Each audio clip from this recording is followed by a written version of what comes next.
Rod. We are back doing our post-game shows on 49ers football. And I don't know, I was kind of wondering, generally, when it comes to preseason football, I don't, I'll watch the first quarter or the second quarter, and then I kind of just peel off and I go do other things.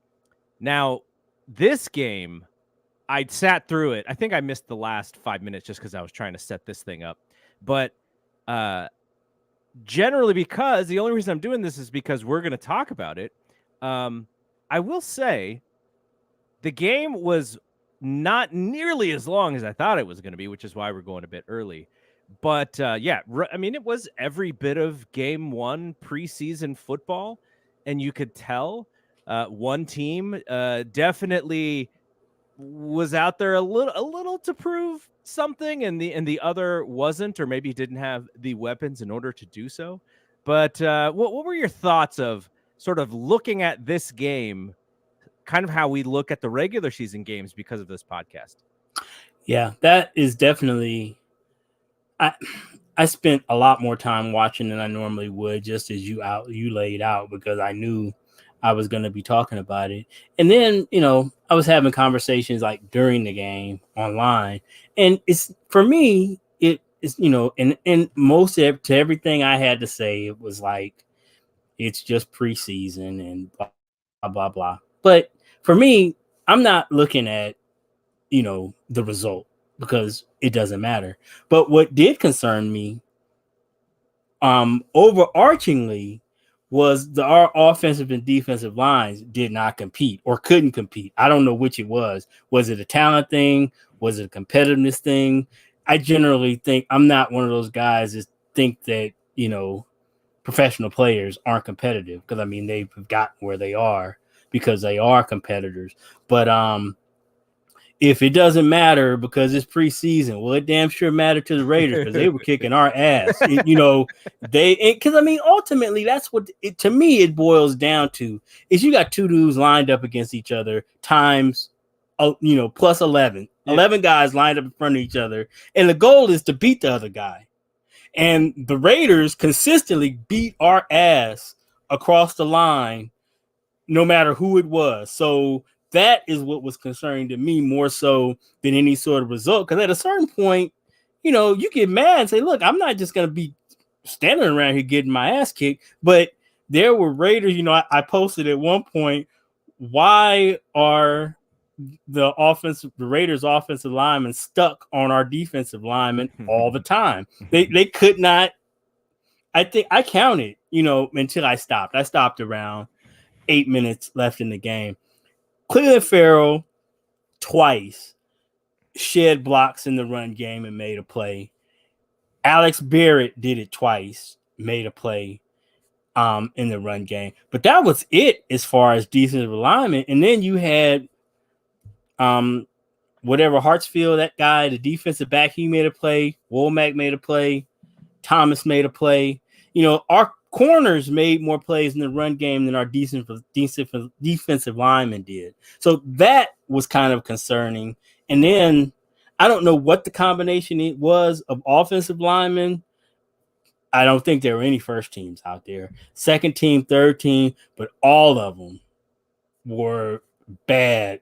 And I don't know, they got better as the game went on, but I don't know if that was because the Raiders brought in worse guys or they figured it out.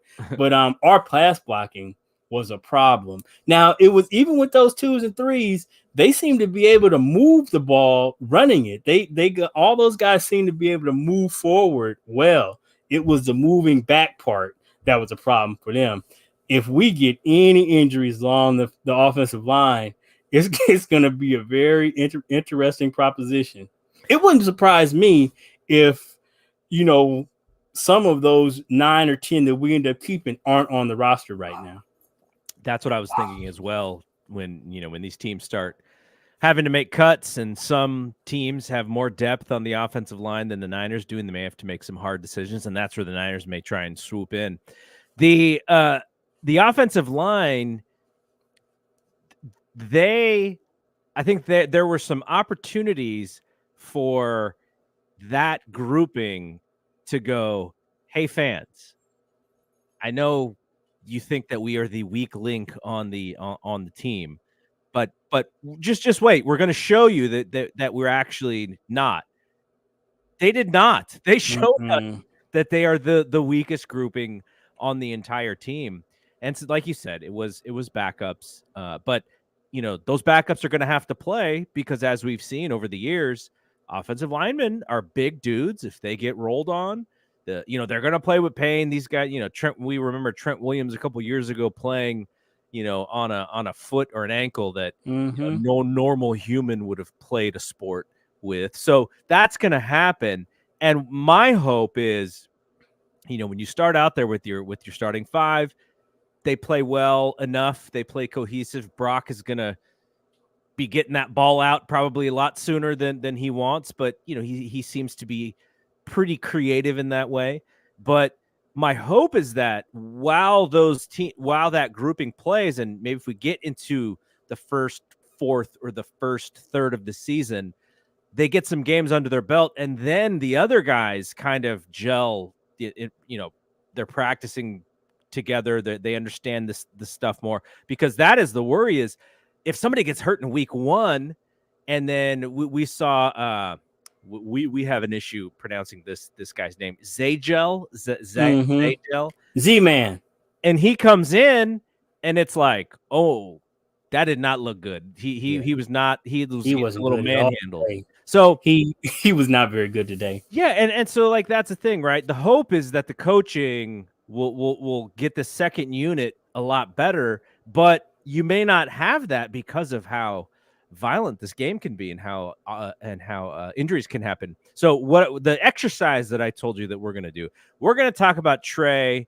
and Darnold in the last segment, because I think that's going to be the focus of this entire preseason. I think is Trey and Darnold, who's going to win the backup spot, and what happens to Trey if he's 3 instead of 2. I think that's going to be a giant question. Watching the 2, I don't think anybody sort of distanced themselves from the other. I think Darnold was very lucky to play in the second half away from the speed demon rushers that Trey had to play against in the first half. But at the same time, Darnold did look okay. He looked pretty decent, so I don't want to take that away from him. But we're going to save all that discussion for the end.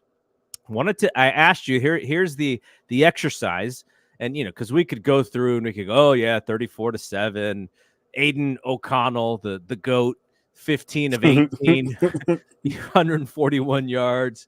He looked like he actually kind of looked like Brock Purdy out there from last year. So the exercise I said is who jumped off the page positively and negatively. And we'll start with the positive guys first.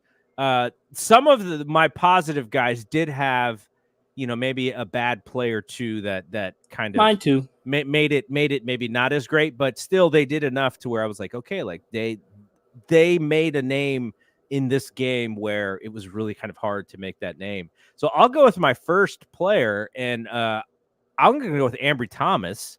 He made a fourth and 1 stop on a run. It's kind of what you were talking about, where the corners are actually getting in the backfield more than defensive line. Defended very nicely a pass in the first half. I thought he made a great play on it. And, he's a guy who I think, if Ambry Thomas kind of shows some stuff, then the secondary is going to benefit from it, because he's kind of one of those, marginal guys. Is Ambry Thomas going to make a jump or not? And he looked really good in game 1. I agree. He was one of my guys as well. And I mean, it's for him, it's not that we know he can't. 2 years ago, he started down the stretch and, was right there as one of our best corners. So it's not that, Michigan guy, great pedigree. So it's not that he doesn't have the ability. I don't know if we'll ever know the full story of what was going on last season. It was an ankle, and then he just wasn't playing. So I don't know. But yeah, he had a very good day today. And like I say, I don't believe that the talent is a question with him. It's, whatever it was that would, that held him back last year. If he can move past those things, if he is, like you say, a contributor, we have, behind Ward, Demo, Womack looks really good. He looks really good. The rookie Jameson looks good. So we've got a lot of options. Oliver is somebody who, it seems like he didn't play as well today as I think some would have hoped. But I mean, him and Hartsfield are Wilkes's guys, so I believe they're going to get every opportunity to stick. So yeah, Thomas, I definitely agree. He was definitely one of my 3 as well. All right, who else is on your list? Number 10, Ronnie Bell. He flashed really well. He didn't make any huge mistakes. Somebody online posted something funny. It was like number 10, taking punts gives me horrible flashbacks. So yeah, I get that. But yeah, he was good. He had that one drop. Obviously, I think that might have been what you were talking about, where he that drop that turned into a pick that goes on Allen's record. But that was all, he put it right on him. Yes. And he just dropped it. So or let it go through his hands. But other than that, he really did flash today. He stood out as somebody who honestly, I talked about it when Ray went out. The way it works, I think we've talked about it before. In training camp, they've got the 2 fields. Of those 9 days, we got 3 days worth of punt return practice. We never got any kick return practice. So I get, on the days that they were doing work in punt returns, he took punts. 22 Jameson took punts. Snead took a few, and then even Juice got some. But I never saw anybody else take any punts. And then I never saw who was taking kicks. So it was interesting that for kickoff return, clearly it would have been Ray. Yeah. But it was interesting that Bell was first man up, which, I mean, I don't necessarily know if training camp is any indication. That doesn't necessarily, mean that he is necessarily the leader in the clubhouse. Yeah. Somebody else could be the guy next week. But it was good to see him flash, and he looks like a very, very interesting prospect, even though I don't know. Well, I guess there are some Ray routes available now, but between Debo, Ayuk, didn't Jennings, he run one of those jet sweeps today? Yeah, he did, which definitely is a either Debo or Ray play. In camp, I didn't see Debo run any of those, but I saw Ray run a couple of them. So yeah, as far as wide receiver depth chart, I don't know. I don't really even know what's up for grabs in terms of reps. It seemed like in camp, Jennings and Gray were, if Debo and Ayuk were out, it was 15 and 6 that were, playing those roles. So it seems to me. Did Gray do any special team stuff in college? Because it would seem that with his speed, it could be an avenue for getting in the game for him. But I don't remember if he did in college or not. I don't know. And it was interesting that when Ray ran out, his name, he was somebody that I thought of immediately, but his name was never even mentioned. So I don't know if he's just never done it or what, or, I don't know if the fact that he's got a larger, role in the offense might make him, might make him in that, but I don't see that. Yeah. I don't know. But it just seems like for, Kyle, to get on Kyle's radar, it seems like, raising your hand to play special teams is probably kind of one of those things. Cause when you get towards the back end of that roster, right, it seems like he's going to lean flexibility, and which usually means the ability to play special teams and to do more than one thing.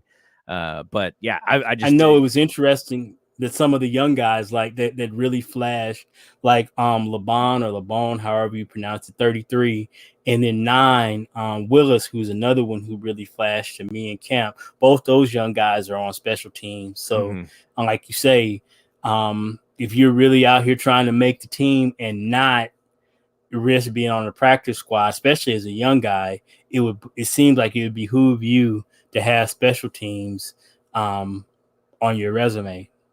Yeah, it seems like I really do wonder how the new kickoff rule is going to take place, where you can actually call for a fair catch and just take it at the 25. It doesn't even have to be in the end zone.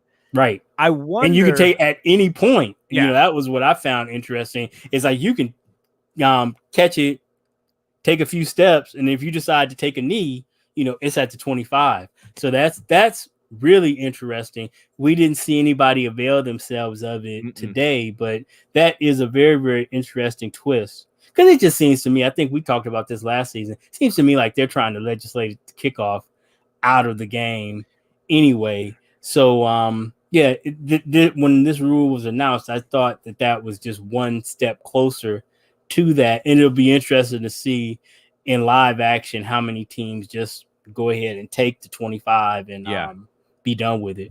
Yeah. And if you do see teams starting to do that, I think it does give the league some credence to actually figure out a way to make those kickoffs even less important, because I don't know how many kickoffs get returned these days, but with how deep these guys get into the end zone now, you know, it's not like I feel like there was a lot more when we were growing up than there are today, because so many of them are in the back of the end zone. Like you say, so many of these guys have these boomer legs that if it's not in the end zone, it's because they don't want it to be. They're doing like that pooch thing or whatever, because most of them can just blast it through the end zone, unless there's that penalty where they get backed up on the kickoff and then they're kicking from like the 25 or whatever. Then it seems like the strategy is kick it high, you know, to around between the 1 and the 3 yard line, and then make them bring it out and hope that you can get to them before the 20, because you gain 5 yards from that perspective. And that's what Moody was doing. He wasn't trying to kick the ball out of the back of the end zone. He was trying to angle that so that they had some hang time on it and they would be able to make those tackles. So, all right. I'm trying to think of a nickname for Ronnie Bell. And my thought was to start calling him BBD, because Ronnie DeVoe and Ricky Bell are 2 members of New Edition and 2 members of Bell Biv DeVoe. Now, if there was if his middle name was like Biv or something, it would be a lot easier. That'd be perfect. But Ronnie Bell, it just every time I hear his name, I think of Bell Biv DeVoe. So I may just start calling him BBD. All right, I have another one as well, and because Ronnie Bell was on my list. Now, when you look at the overall stats, I don't think TDP ran for 35 yards. It was like 32 yards on 10 carries or something. But the announcers were praising him big time. It sounds like they believe that he's got something, you know, this year that he didn't have last year. Now, the problem is if Elijah Mitchell is healthy, and that is a giant if because he is hurt again, TDP is basically your 4th running back. And, you know, we know. So? Well, JP, they utilized JP last year as like the closer. And so, you know, I don't think that Shanahan would put him in that role to close these games out if he didn't believe that, you know, he was a steady guy. So, but even if it's between, you know, even if let's say that they're tied or, you know, whatever, the point is that there's still Elijah Mitchell in front. So I would agree with that. So he, you know, so these jumps, I'd like to see. He looked way more. He was very, very quick in his decision making versus last year from what I remember from the preseason. So that was nice. He looked really tough. He looked like he was just hitting the whole boom. And I like that. And JP, on the other hand, he did have a drop on a screen that looked like it could have gone for a few yards there. So, but yeah, TDP is my guy for this list. I thought he played pretty good, and he it was more that I just noticed him more when he was in the game versus Mason. Man, he is so impressive. He is well, obviously, in terms of running back, CMC is like just on another level. Anytime he hits the field, He might be the first player drafted in these fantasy leagues. Man, look, I that's why I'm hoping I don't get this. I don't want a top 3 pick. I don't want a top 3 pick because it would be hard for me to pass on him, and that's just strategically is. I don't anyway. I don't want to get. We're in a league together now, so I can't be giving up too many of my secrets. But it would be problematic if I had a number 1 pick. But going back to TDP in camp, I would say CMC is just on a whole nother level. Every time he touches the field, he is electric. And like I said on a post earlier this summer, he would be a Hall of Fame flag football player because nobody can put a hand on him. He's so fast. So he's not in the conversation. But out of the other backs, TDP is by far the most impressive. He is big and fast. And he didn't show anything today. If that's why the announcers were raving about him, is because when you see him in camp, he jumps off the page at you. It's like this dude is that big and he's that fast. And apparently he's lost weight, but I don't know where, because he's a load. And then, like I say, just so fast. So like you said, I don't know where the pecking order is. JP is still a very good back, but it wouldn't surprise me if TDP is the guy. But you can't forget about Elijah Mitchell, because when healthy, he is a difference maker as well. As we saw, once he came back, even with Christian McCaffrey, he was not out of place in this offensive ball. He is still a very, very dynamic player. He just got to figure out how to stay healthy. Yeah, that's the key for him, because if he was healthy, he's a starting running back in the NFL. Yeah. Well, but I think, he might. It's maybe too early because this is still just his 3rd season. Yeah. But he just reminds me a lot of Mostert. It's like kind of that Ferrari kind of guy that when he's right, he's gonna be, the Ferrari looks good, parked out in front of the place in valet, but he's gonna be in the garage as much as he's gonna be out in front of the valet. So he's got to get that part figured out. And if he does, it's a good problem for us to have. But I would say that this year, our next best back is much better than Jeff Wilson.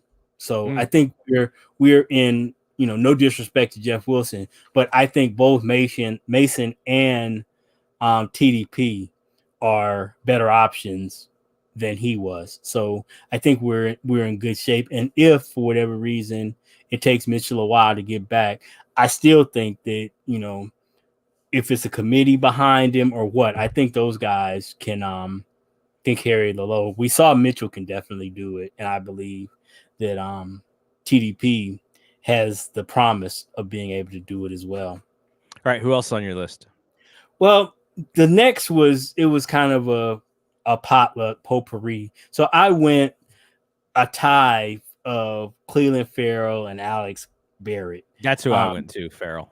The 2 defensive linemen, because nobody else really made plays, and they were only 2 that really did. So I went with them. What do you think is, if everyone is healthy, if the front line defense is out there, how much playing time do you see Farrell getting? Because obviously Bosa, Jackson, they'll do some rotating inside with Armstead and stuff, and maybe moving guys around. But Do you see him as someone who's going to get a lot of snaps during the regular season?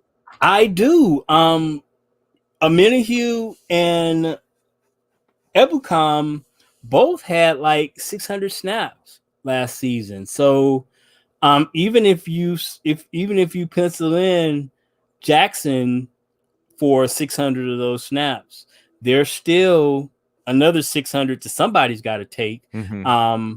And based on the division of reps in camp, it was him and Jackson who were starting. So I would imagine that when Nick comes back, that he's going to be the third man in the rotation. So he'll be, you got Hyder and I don't know, Austin Bryant. He's a guy that looks he really looks the part coming off the bus, but he can't never seem to stay on the field. So and that's been his jacket all throughout his career. So while he's talented, he's never really been able to be on the field, and he missed a whole lot of reps in camp too. So it would seem to me that Farrell is going to have the first crack at those reps. And look, his problem with the Raiders was, I think, was kind of like Solomon Thomas with us. If we had taken him 22nd instead of second, nobody would have really had any issue with his production. He's a solid player. That's fine. If Cleveland Farrell had been taken at 24 and not 4, I don't think there would have been as big a problem with him with the Raiders. He didn't ask Mike Mayock to take him rather than Josh Allen, who everybody thought was the number one end in the draft. Ain't his fault, but now he is labeled a bust because he didn't perform he underperformed his draft position. But he is a talented guy, and he flashed a little bit today. Got a sack. Yeah, he got a sack. And like I say, he was the only one who was able to shed and get off of any offensive lineman. Him and Barrett did it a couple times. So I think he'll be the guy who gets the first shot at replacing those Amenahue reps. And I think that he has the talent to be a solid contributor. Our defensive line, I gave him a lot of shit today, but it looks a whole lot different when you got Nick Bosa out. Oh yeah. Nick Bosa attracts people similarly to what you were saying about CMC. He just changes he changes shifts the orbit. field. Yeah. So all right. So let's talk about the folks who stood out in a negative way. But the thing that I forgot to mention when we were talking about this is, I remember. I'm trying to think of when this was, but I remember Alex Smith was the quarterback. I believe the Niners were playing the Saints, and it was like game 1 or game 2 of the preseason, and the Saints just sent everybody on every damn play, and Alex could barely breathe before somebody was on him. And I'm not saying that that's what the Raiders did, because I think what the Saints did kind of pissed off Harbaugh. Almost like hey, I get it. You're trying to send a message here, but if you hurt one of my guys, like, that's going to be a problem. And this is the same Saints team who probably had to deal with the Bounty Gate stuff. I'm sure that was probably part of it. But watching this Raiders team, I sort of got similar vibes in that, like, it was very important for them to put this message out that, we can play with a team like this. And even if you look at the roster of who played, like, this was not the real 49ers, but, people are kind of watching the game and they're just seeing the colors and they go, oh, the Raiders are going to be good this year. Like, it seemed like it was very important for them to do that. So I would like to see the Niners play better in games 2 and games 3. We only have 3 in the preseason. So it is, I'm sure Kyle probably thinks it's important as well that they play better. But ultimately, game 1, when one team looked like they definitely wanted to prove a point, some of that, some of those late points and such was added. So I'm not going to take a ton away from this game, but you would have liked to see the Niners kind of go, oh, that's what they're trying to do. Okay, like we got to play a little bit better, and that just didn't happen. So here's the thing: with my 3 disappointing players, I can't get a pet. It'll be take your pick. It's a potpourri of offensive linemen. And again, it would be you made a very. I'm glad you made the point you just made, because it would be different if the Raiders were scheming us up and they were blitzing and they were doing, but it wasn't any of that. No. Their dudes were just lining up across from us and beating our ass. It wasn't like they didn't have to. They were like, oh, we don't even really have to do that pass rush that they were getting. It was not like a jerry rigged type of thing. Yeah, because it is kind of chicken shit in preseason. Yeah, to like blitz and stuff. I mean, that because we, as a defense, we didn't get any pressure.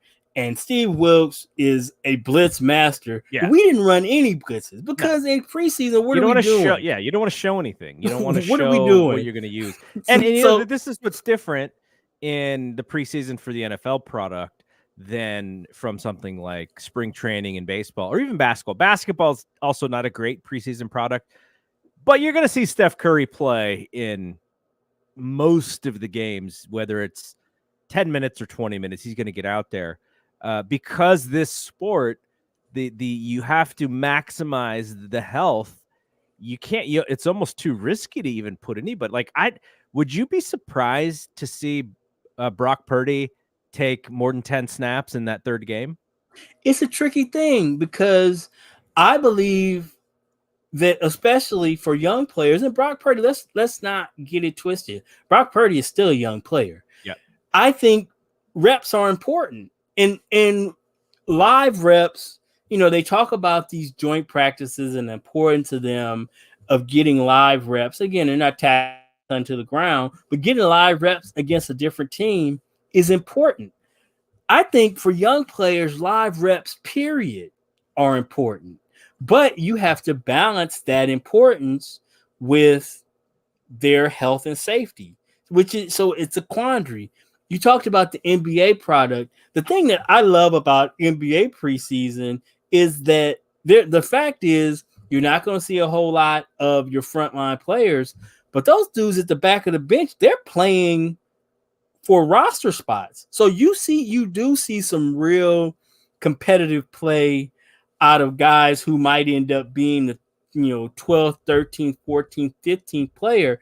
It can be the difference between making the roster and being like a two-way player is a big difference for those guys. So I like to see those guys really going for it. And I guess you see that at a certain point with our 2s and 3s, I guess, because you get at the, once you get past, I don't know, player 45, most of those dudes are playing for practice squad spots or look somewhere else. The fifth string, the 80th, the 85th, 86th, 7th, 90th guy, the chances of those dudes making the roster is like, pretty much here are pretty much non-existent.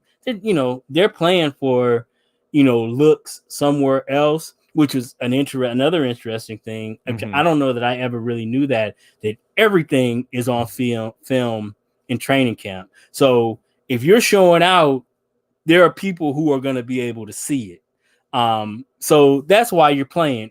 Even if you don't make it here, that tape is going to get around the league, and it's possible that when you're on a good team like this one, if you're showing out, that somebody else might come and swoop in and, figure that you're better than anybody that they've got on their roster. So, that might be another way for you to get on somewhere else. All right. My number one, and this is mostly because of what he said. I think it was on Thursday or Friday in Matt Barrows' piece. It's Kinlaw, because I thought he had an opportunity to show out in a way that a lot of their players didn't have, because they're not the number one draft pick. Farrell is sort of similar, but he Kinlaw really having the problems with staying on the field. I was like, okay, here's an opportunity for this guy to really show his stuff. And he was getting moved all over the place. There was a couple plays where they stunted him and he was like way out of the play.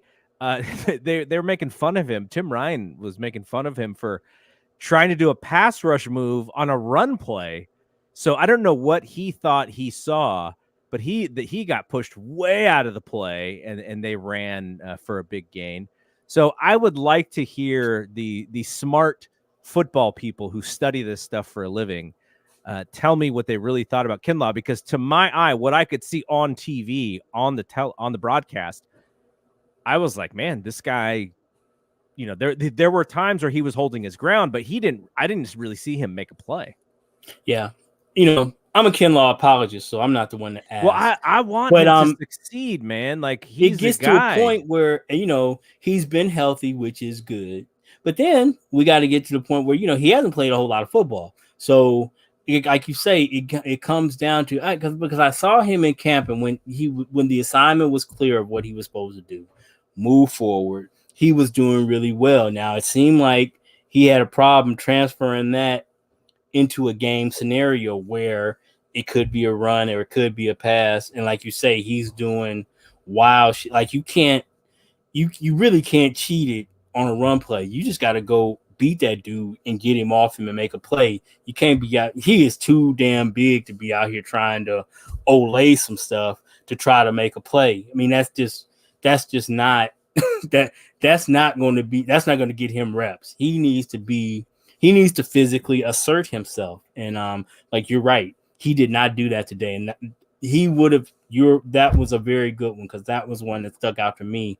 They're like, okay, with all of this is going on out here, I said it out loud. Okay, he needs to come in here, and everybody else is getting their ass kicked around here. Yeah. There's no reason why he should be getting. Nobody on that Raider offensive line should be able to beat him up.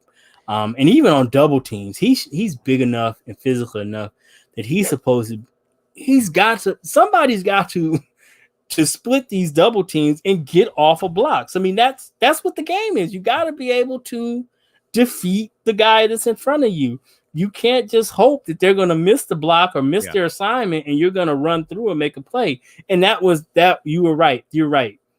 He was very disappointing in that. And the reason why I was really focusing on him is because I think it was even yesterday's Barrows piece, either Friday or Saturday. Mm-hmm. He specifically said, everyone is going to be able to see the freak that I am. And I was like, oh, here we go. He's ready. And then he didn't do any of that on today. So, all right. What about you? Well, it's like I say, it's pick your point. Let's go. Why did I say that? I need to stop. I did not. It's John Feliciano, not Jose Feliciano. I'm gonna be calling that man Jose all season, and that is not, that's not cool. No. But yeah, he did not look good, and I mean, did not look good amongst a whole lot of offensive linemen who didn't look good. But he's supposed to be our interior swing lineman. If Brindle gets hurt, or I would say Banks, but I think Banks is pretty solid. Or if Burford, who has had a really good camp as well, he's supposed to be filling that Daniel Brunskill role. He needs to be able to fill in at all three of those guard spots if necessary. And he was one of the worst linemen out there today, which is very disconcerting for a vet. Jason Poe, I just think he's too small. Z-Man, I don't know what the story is with him. He was getting beat to sleep.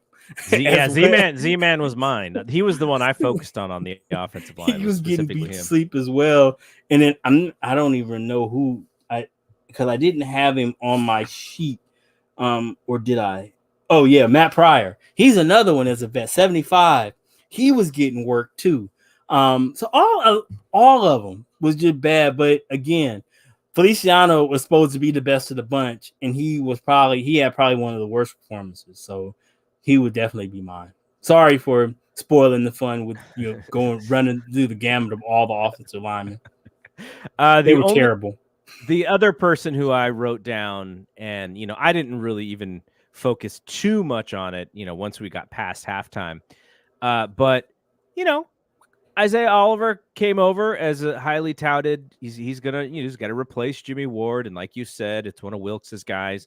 So I was really focusing on him, and he got beat a couple times, and not to say that I specifically focused on him enough to see every time he came in and I charted every play, but it was noticeable on the times that they beat him. And look, the Raiders, to start this game, I think they hit on like 4 third downs in a row. And so on third down passing downs, that's when Oliver's going to come into the game. So you can't make heads or tails about it just on this game, but just based on what I saw and who was coming in highly touted, he just stood out to me. Look, like I said during one of our podcasts, there's nobody in camp impressed me more than Steve Wilkes. Mm-hmm. And I'm sure he's forgot more about defensive backs than I'll ever know. And he says that Isaiah Oliver is the incumbent at the nickel. Okay, but if you tell me, for my untrained eye, is he better than Samuel Womack? I don't know. Samuel Womack, number one, number 0 is just an icy ass number. So I've really been impressed with Womack. I think he is a really good player. I thought Womack did get beat on the non-catch, which was almost for catch, sure. But it was for sure. He got smoked. There's no question about that. It wasn't a catch, but that doesn't excuse the fact that he got beat. But I have been really impressed with him, and I'm one of those people that give the young guy, we got him for what, 3 more years? Yeah, he's got no money. Give him, let's see what he does, and he played well, early on last year. But anyway, now my number 3. Is it too early for Jake Moody to be on this list? Brian and I on the death lineup, we talk about, and I'll explain sort of where I get this from. We talk about players kind of in the clutch when they tighten up. We talk about them having tight butt cheeks and they cannot perform. Lemon booty. It seemed like that's what he had, and I got tight butt cheeks because I don't know if you even remember this player, but Rich Glover played for Nebraska. He's before our time, but he was an Outland Trophy Award winner. But he also was a little small, so when he went to the NFL, I think he played for the Eagles. He did not have a long NFL career. Somehow he finds his way to the Bay Area, and he's my 7th and 8th grade PE coach. Oh wow! And so I had to play flag football as QB1 underneath somebody who was like a legitimate like defensive stalwart in college football. So he would have all these crazy sayings, and one of them was he would say, "Don't let your booty hole get tight." So when my kids were young, I switched booty hole to butt cheeks because it just sounds, booty hole sounds a little too much. So I just changed it to butt cheeks. And Ronnie Lott has the same "don't let your booty hole get tight" saying that I've heard him say multiple times. So that's, to me, Jake Moody just had a case of the tight butt cheeks today. So hopefully he just got it out of his system. Yeah. I mean, because again, he is one of the most impressive guys in camp. His Zane Gonzales would not surprise me if he is on another team, because that dude is just smooth and he kicks it 50 yards. Exactly, Shelvin. Shelvin says Robbie is still a free agent. I wasn't gonna say that, but yeah, I thought it though. But when you watch Moody out there, his leg is just different. I mean, when he kicks the ball, it just explodes off his foot, and it's a different thing. So he has all the talent in the world. Did you get the Papa and Ryan broadcast, or did you get the Raiders side? I was charting, so I don't listen to any of it. Okay. I listen to it on mute so I don't let anybody, interfere or to jade me, because Tim Ryan and Greg Papa will be trying to tell me what I think. So the thing about Tim Ryan is, and this is especially when he was doing stuff before Papa got here. I think he was doing a lot of stuff with Fitz, actually. Mm-hmm. He wants to be the best 49ers employee that there ever was. So, he's almost like the mouthpiece for the front office sometimes when I listen to him. And some of this, the reason why I think this way is because Tim Kawakami has reported pretty hard over the years on the 49ers organization and how influential they may be.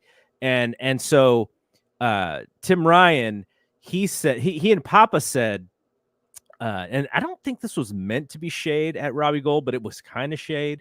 They were like, yeah, you had to get to the 35 with Robbie to have a shot. But with Moody, you may only need to get to the 45. So they almost like jinxed this poor kid like right out of the gate. And he missed the first one, which was sort of a normal miss, like just he hooked it a little bit. But this was after the Raiders iced him. Mm-hmm. Now talk about cold-blooded in the preseason game, icing the rookie kicker. And then the next time, and then 57 is, come on. I mean, that's Shanahan let him take a shot at the end there, and he just shanked it off to the right. But definitely, but I've seen him make that kick though, so yeah. It wasn't. It's him taking 57-yard shots is not. I saw him. There was one day in camp where he made 2 58-yarders. So it's not like it's outside of his comfort zone. And one of those 58ers would have been good from 60. Well, it was he because he kicks it hard and high, so it's going to give them options if they can depend on him. But I think the part that Robbie was so good at was the 30 to 47, like the kicks that are the money kicks. Those are the ones that you expect to make, where you get past 55 yards, it's kind of like, if he misses, so be it. You don't really expect him to make it. And Moody's going to make some of those. I guess Dan Carlson, I think they said last year, made the most or had the best percentage of over 50 kicks. So, that's kind of what they're looking for from Moody, is someone to be, he can make a good percentage of those long ones. But for the 49ers offense, because of how the offense works and their offense is going to move the football, now getting, once you get to the 25-yard line, you play against these really good defenses, you may stall out a little bit, but those are the kicks that he's going to have to make when the offense just cannot get in that end zone, and you need those points. You cannot walk away with 0 points. Right. Those are the things that they're going to really depend on for Moody. So that's where he's going to have to be money. So I get it. He's cheaper. He's going to definitely improve our kickoff game, because he can definitely boot it through the end zone. But the thing that I was pushing back on when people were talking about him being better than Robbie is that he's never taken an NFL postseason kick, and Robbie's never missed one. So, I mean, so ultimately, like you say, number one is going to be making sure we're converting those layups at a very high percentage. And then two, what is going to happen in January and February? Because there was no question, for the past 5 years, if we were in the playoffs and a clutch kick was there, I had no doubt that Robbie was going to come through. So we don't have him anymore. So It's going to be interesting to see if Moody can become our MVP. Yeah, we'll exactly. See. All right, let's talk about the quarterback situation. Trey got to play the entire first half. His numbers do not look bad at all. 10 of 15.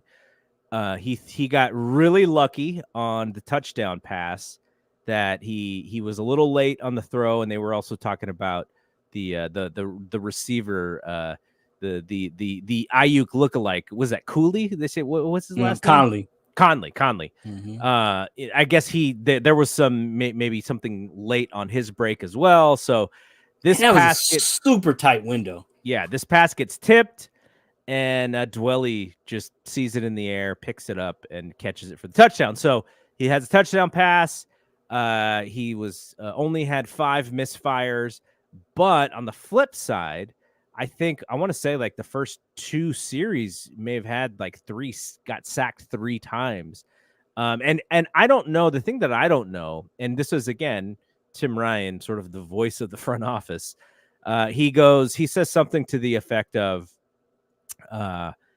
he's got to get that ball out much sooner rather than the offensive line needs to block a half a second longer. Like he really pointed the finger at Trey rather than the offensive line. He was right before I turned it off, because that was actually where I turned it off. That one to Dwelly, he was right. It was the pass protection was shitty, but Dwelly was open. There was not another incidence of that where he held on to the ball and there was somebody out there. Mm-hmm. They gave it to us of all of the pressures. We got 3 of the looks, and I love it when they do that to it, when they give us the all 11, so I don't have to wait until Tuesday to see it. But there on any of those other ones where he double clutched, it was because he didn't have anything. Now, a couple of times he was able to move, and Brandon Ayuk Jr., came open for him, and he was able to hit him. But the 2 things have to work together. He should not be getting all that quick pressure, and then our receivers have to win. So it takes me back to playmakers. In the podcast we were talking about, the podcast that we were talking about, and Mike McDaniel was talking about, he said it in terms of coaches, but it applies to quarterbacks too, where people are critical of a play call or a pass when, like he said, there are 11 people who are responsible for doing their job, and then there are 3 or 4 coaches who are responsible for making sure that they've properly developed those players to execute the play on that, execute their assignment on that play. So when a play goes right, there are literally dozens of people who deserve credit, and it's ridiculous that when it goes wrong, that only one person gets to blame, because there's always, it's never just one person's fault. So again, the same thing with the quarterback in the play. We always look, well, the quarterback messed that up, where there was clearly times today where the offensive line weren't doing their job. And there were times when the receiver either, I'm not saying they didn't do their job, because the defensive backs get paid too. So if they're covered, if he did a good job, then he just did a good job. He just got beat. That's fine. But the quarterback it's the most dependent position on the field, but we give them an outsized amount of credit when it goes well, and probably an outsized amount of blame when it doesn't. So, and them's the breaks. I mean, they not on, well, even on our team, Trey is making a lot of money, but Brock is not. So, I mean, they don't make a lot of money, but most quarterbacks make a lot of money, so nobody's crying a river for them when they get blamed excessively. It's just that's just part of the gig. So the other thing that I wondered was that if there was like a directive for Trey to not run, because in the first series, I felt like both of the times that he saw that pocket collapse quickly, if this was a real game, he would have got 10-yard slides and first downs on both of them. But he didn't. He kind of hung in the pocket, and then there was a moment where he didn't even have a place to fall down. So he was just in the grasp, and they called the sack. So that was the other thing I wondered, is like, hey man, I don't want you running out of the pocket and because of the injury, we need to see you in that pocket. And if not, then just take the sack, fall down, don't get hit, and we're good with it. Because I felt like he could have had a couple of big runs if he had wanted to, or That, so to me, number one, if that is the edict because it's the preseason, okay, that's fine.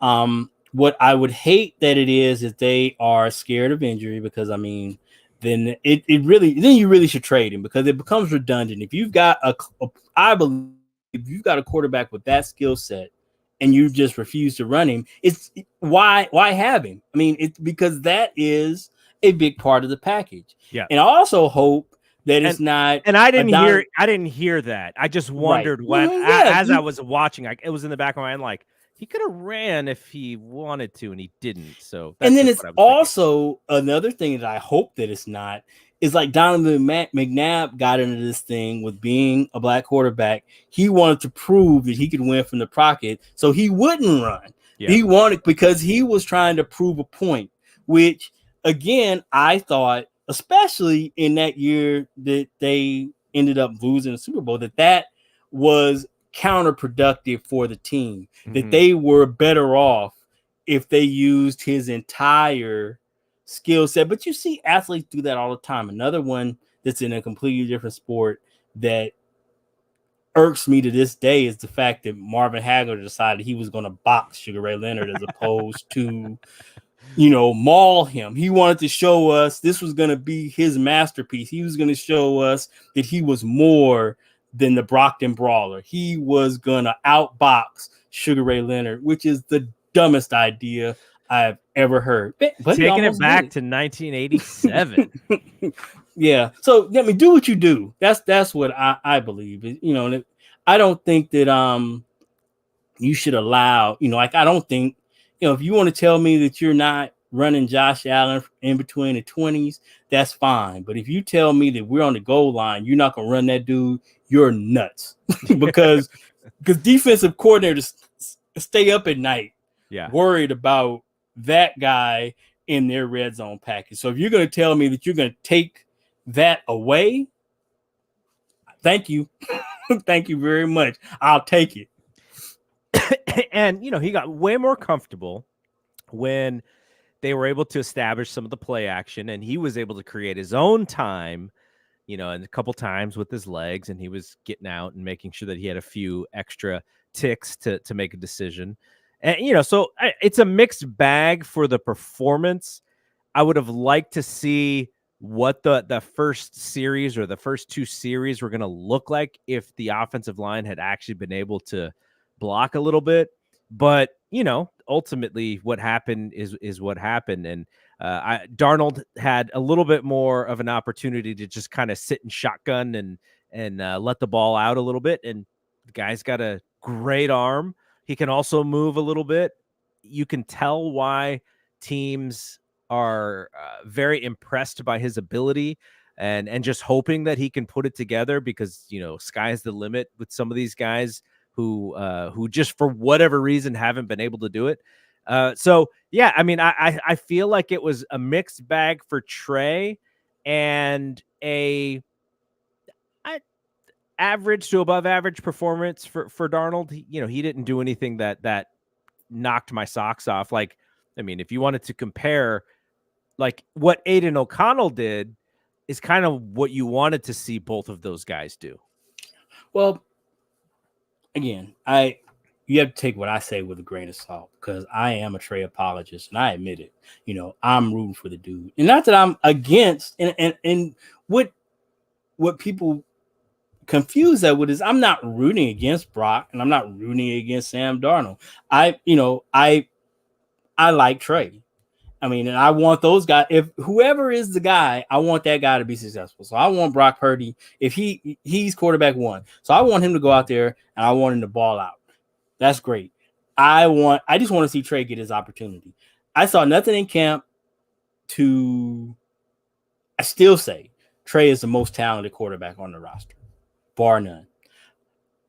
It's interesting to me that Trey performs best when he plays with the ones. I mean, I don't guess that should be a shock. I mean, Yeah.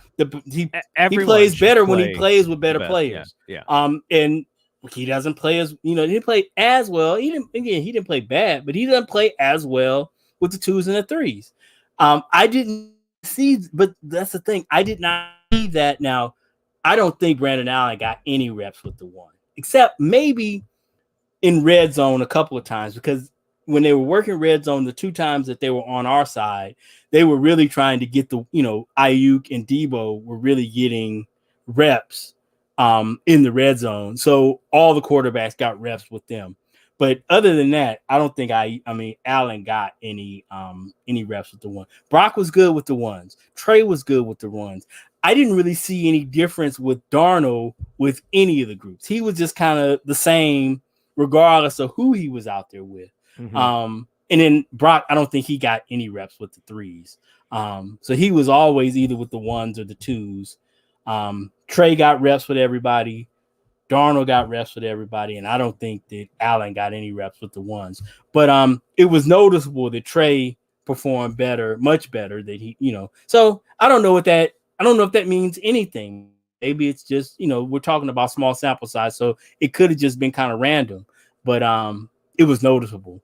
And the fact that he didn't perform as I don't think you would say he performed as well as you would have liked to say. I would have liked to see him perform a lot better, but I know those first couple of series I would not necessarily put on him. He was under siege, so he made some intermediate throws that were very impressive. The one throw that will stick if you are looking to analyze something on the negative end is the touchdown pass. Like that was right. really the one where you're like, and then that was not a great decision. But what I don't know that, because Kyle, I don't know. Again, you got to take what coaches say with the grain of salt. He said in his post game press conference that he was impressed that not only Trey saw that window open late, but that he had the courage to try to rip it in there to him, because it was there for a second. And then the defender just made a really good play to close the window up. So, and then we got lucky with the bounce. But I don't know if you can call it, maybe it was coach speak or not. I don't know. But he mentioned it, specifically that he was impressed that he saw it and went for it. And it kind of worked out, but it could have gone horribly wrong too. I mean, I would have liked to hear what he would have said if the ball would have actually been intercepted. Right. It may have been exactly. a little bit different. We'll never know. But Trey is smart. But everything he says positive about Trey is it's coach speak. It's not, he doesn't really believe it. What about all the positive stuff he says about Brock? Is what Brock. He's saying those positive things about Brock on a stack of Bibles. So so Trey did say, he's like those three and outs to start the game, or the 2 3 and outs. He's taking responsibility for it. He's QB1. He understands the game. It is his. That's how leaders lead, right? And that's what we've heard in this camp, is that he has come into the camp, more of the leader mentality and, carrying himself in that way, which would be good because, the thing about it is, no matter what happens or no matter what we want to happen, Brock is QB1. Mm-hmm. And if Brock plays solid football, he's going to be QB1. Now, there's always the prospect of injury, as we saw. And Trey, if the Niners have him as QB2, he will be the next man up. But the thing that we can't do is we can't then go, well, Brock is playing, and if Trey was in Brock's situation, it could go X, Y, and Z. We just don't know. So it's really hard for us as fans to say, this is what the situation would be. That's, Shanahan's watching these guys every day. And so it's ultimately his decision. You got to see some of it. And I only have gotten to see what we saw today on the field. So Mhm. I want to see more Trey. I feel like there's so many things that they can unlock with him that they have not yet unlocked. And this is why I'm very hopeful that he's on the roster, because I think that Kyle is creative enough to utilize him in situations like, we always used to joke about fullback Jimmy, because anytime Mhm. it was 4th and 1, Jimmy's got it. Jimmy, I can't even remember how many times he's gotten stopped. I could probably count him on Mhm. one hand from times that he's not made that play. And Brock Purdy can make that play if the offensive linemen create that Right. opportunity for him. But if they don't, he's not, because he's just a Mm-mm. smaller He's not big player. enough to. He's not big enough to move the crowd. And Trey, you would look at Trey in that situation on a 4th and 1, and you would go, okay, we could either quarterback sneak him, or we could do something else with, like, there are just opportunities, I think, where you can utilize him in ways that could unlock him that defenses won't be expecting, or that they will be on their heels about, or that they will just be like, oh my gosh, we're not ready for something like this. And here's the thing with somebody like Trey, just in that example you just used, is the teams can't sell out on like a goal line play, because if he bounces it outside, he can go. He can That take it to the house. So that's Cap. We saw that it with has to Cap. be in the back of your mind that he might take one step into the line and then try to race us to the corner. And if there's not somebody there, it's going to be a house call and we're going to all look stupid. Yeah. so yeah, like you say, it's just those type of things. And look, if you are just out on Trey, what you need to have happen is for him to get an opportunity and ball out, so they can have a trade market for him. Because think about it, if you think he's trash and he's a bust, why is anybody going to trade anything for him? You're going to look. I've been saying it for the past month. Look at the trades that have happened for former top 3 picks. You look at the Wentz trade. You look at the Darnold trade. You look at the Baker trade. All of those teams had to give up money or give up a bunch of picks like they did for Wentz. The Colts did the first time. Hell, even the Commandos gave a bunch of picks to get Carson Wentz. And both Darnold and Baker, the Jets and the Panthers had to send picks and money to those teams. So you to think that as is you're going to get some kind of haul, or even some kind of, I saw the trades that they were proposing this week with the Bucks, that there would be some kind of pick swap and then trade. That's wishful thinking. Why? If you're think about it, I know from a fan standpoint, that's what you want. But if you think about it from the other team standpoint, what has he shown that would lead me to give you much of anything for him? I can help you out if you want to get out the trade business. You can give me a conditional pick and pay some of his salary for me to take him. I'll do that. You probably can find that trade. But in terms of somebody like giving you a couple 3s or a couple 4s to get him, I don't see it. So if that's what you want him to get an opportunity and to either ball out in this preseason, or ball out in spot duty, because I'm not gonna be the one to wish an injury on Brock, but you want him to play well in his opportunities, so that some GM gets some ideas that maybe they're just not using him right, and I can do something like that, because right now it's gonna be to trade. It's gonna be a dump, and that's just what it is right now. So I don't want him to go anywhere, but I would like to see him get an opportunity to play and play well. But then the question becomes, if he does that, then why would you trade him? If you play him and he plays well, then you want him to play well so you can trade him. That doesn't really make any sense to me. Purdy Trey Lance 1-2 sounds like the smartest thing to me. The only thing that I worry about is, because of how much money he makes, and because they're going to have to re-sign Bosa here soon, they're going to have to re-up Ayuk.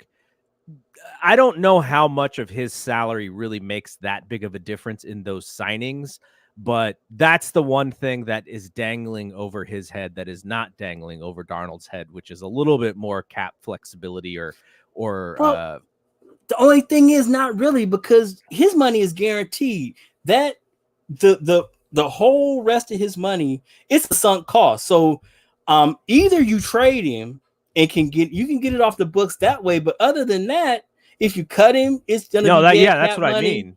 I That's mean, what I it's mean. so The suggestion that you made of like, hey, we may not even need to take anything back as long as the other team takes the money on fully. That's the kind of thing that you may be looking at. right. I mean, and then to me, I've been saying it in the ideal situation for both teams is Minnesota. But again, I go back to that Playmakers podcast. I can't imagine Kyle wanting to give Kevin O'Connell a quarterback that could, come back to haunt him for the next 10 to 12 years. Because in that tree, that McVay Shanahan tree, they are really competitive like that. And I just think, he'd rather send him anywhere than to one of, McVay's guys. The only thing interesting about his contract is that, the signing bonus is over the 4 years. That's $5.5 million per year. His actual base salary, his highest base salary would have been last year at $2 million. This year, his base salary is only $940,000, but he's got the roster bonus that is like $3 million, and then next year his roster bonus is $4.2 million. So that's where the majority of the next 2 years of his contract is going to come. But yeah, the NFL contracts are so confusing to me compared. I understand the basketball and the baseball ones very simply, but all these crazy bonuses and the dead money and all that, it's a little bit harder for me to understand. All right, the Niners play again on Saturday night, 5:30. I would love to go post game again if you are available. I may not be able to go right after the game, but sometime Saturday night I could probably do it. So we'll have to figure it out. But it'd be nice to kind of keep the post game going, because then it'll keep us in rhythm when the season starts, because we're gonna have like 17 of these things once the season starts. Yep, we'll talk. All right, we'll come up with something. Niners play. Is it Denver next? I'm not sure. I think Denver's the next game. I know it's Saturday, and I think it's Denver. Yeah, Saturday, 5:30 against the Broncos. Maybe Russ Wilson plays the whole game this time. Wow. That's a very interesting situation they got going on. All right, Rod, thanks for doing this. You and I will be back next week with preseason game number 2.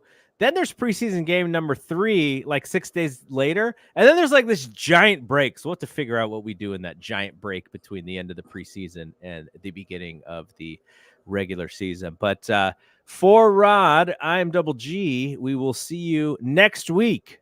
Peace out.